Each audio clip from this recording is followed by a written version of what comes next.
po ang panibagong park ng Kubar po. Dito po yan sa may Yarmouk.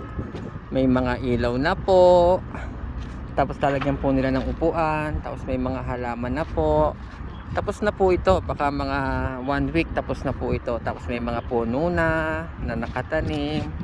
Ayan, pupuntahan po natin hanggang dulo. Tapos na sila. Nalagyan na rin po ng semento. Ayan, mga bricks, ilaw. Tapos ito pong nakapalibot sa mga halaman, gagawin po nilang upuan yan. Paikot, upuan.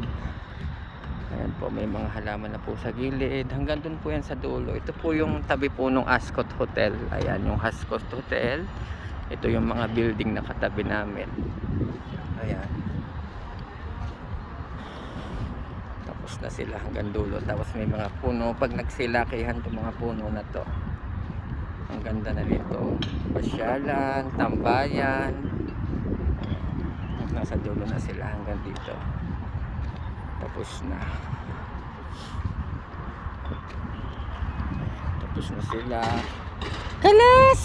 Mashallah! Mashallah! Kalas! Ayan. Tapos na sila. Konti na lang. Matatapos na sila. Tapos dito lalagyan din ng mga tiles yung mga daanan. Ayan, ito daanan din to, puro tiles.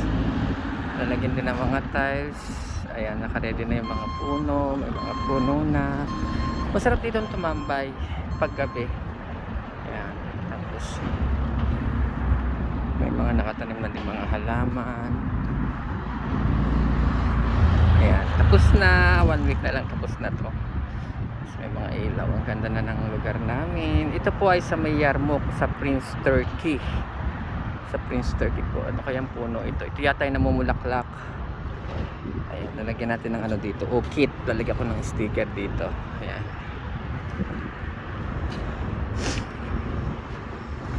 Ayan, tapos na.